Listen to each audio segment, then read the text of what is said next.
क्या आपके बच्चे भी आपकी बात को अनसुना कर देते हैं? 5 बार बोलने पर भी वो उस काम को नहीं करते जो उनको करने के लिए कहा जा रहा है और आखिर में हमको गुस्सा आ जाता है। तो यहाँ पर मैं आपको बताऊँगी कि बच्चे ज़िद्दी नहीं होते हैं, बल्कि हमारी पेरेंटिंग की कुछ छोटी छोटी चीज़ें हैं जो उन्हें हमारी बात सुनने के लिए रोक देती है। तो चलिए इस वीडियो को स्टार्ट करते हैं। पहला, हम बोलते बहुत हैं, सुनते कम है। हम क्या करते हैं, हम बच्चों को ऑर्डर देते रहते हैं, ये मत करो, वो मत करो, जल्दी करो, सुनते क्यों नहीं हो।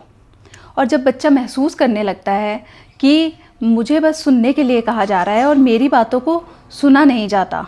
मान लीजिए आप कुछ काम कर रहे हैं, आपका बच्चा आपके पास आता है, अपनी कोई बात बताने की कोशिश करता है और आप उसे कहते हैं कि अभी मैं नहीं सुन सकती, अभी मेरे पास टाइम नहीं है, मैं बाद में सुनूंगी, और बाद में भी आप भूल जाते हैं।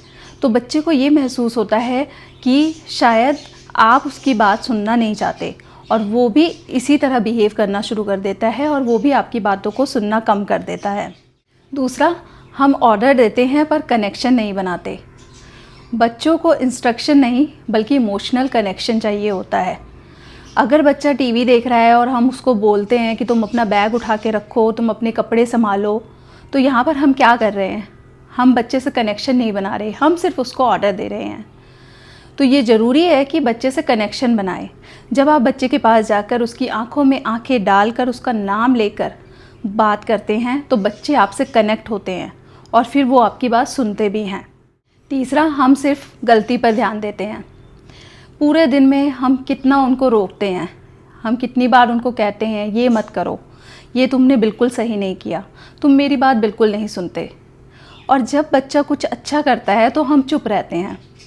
तो यहाँ पे बच्चे को ये समझ आ जाता है कि मैं अच्छा करूँ या बुरा, मुझे तभी सुना जाएगा जब मैं बुरा करूँगा। क्योंकि जिस बिहेवियर को सबसे ज़्यादा अटेंशन मिलता है, बच्चे वही बिहेवियर दिखाना शुरू कर देते हैं। चौथा, हम उनकी उम्र से ज़्यादा उम्मीद करते हैं। हम 2 साल के बच्चे से उम्मीद करते हैं कि वो एक जगह पर बैठ जाए, जबकि ऐसा नहीं हो सकता। हम 5 साल के बच्चे से उम्मीद करते हैं कि हमारी मुश्किल बातों को वो समझे और आसानी से समझ ले। ये भी पॉसिबल नहीं है, क्योंकि हमारे बच्चों का दिमाग अभी डेवलप हो रहा है, वो डेवलप नहीं है।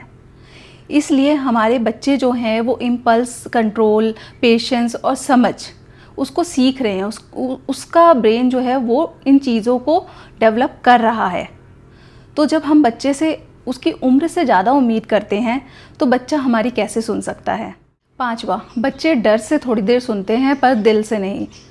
अगर हमारा बच्चा हमारी बात नहीं सुन रहा तो हम उस पर गुस्सा कर देते हैं, उसको थप्पड़ लगा देते हैं और वो डर से हमारी बात को सुन लेता है और हमें लगता है शायद यही तरीका है अपने बच्चे से ये काम करवाने का। पर ये चीज़ हमें समझनी होगी कि वो बच्चा डर के इस चीज़ को कर रहा है, ना कि समझ के। और हम बच्चे को डरा कर आज्ञाकारी तो बना सकते हैं पर समझदार नहीं। तो अब हमें करना क्या है, बच्चे हमारी बात सुने, इसके लिए हमें अपनी पेरेंटिंग में 3 चीज़ें बदलने की ज़रूरत है। पहला, कम बोलिए पर साफ बोलिए। जब आप अपने बच्चे की उम्र के हिसाब से बिल्कुल क्लियर और आसान शब्दों का इस्तेमाल करके बोलते हैं तो बच्चे हमारी बात सुनते हैं। दूसरा, पहले उसकी बात सुनिए फिर समझाइए। अपने बच्चे से पहले कनेक्शन बनाइए, उसके बाद उसको जो चीज़ आपको समझानी है वो आप समझाइए। और तीसरा, बच्चों को सुरक्षित महसूस कराइए कि वो बिना डर के आपकी बात को समझ सकें और सुन सकें। अगर आपको ये वीडियो हेल्पफुल लगे तो इसको शेयर करना ना भूलिएगा और मेरे YouTube चैनल को और भी पेरेंटिंग टिप्स के लिए ज़रूर सब्सक्राइब करिए। Thank you.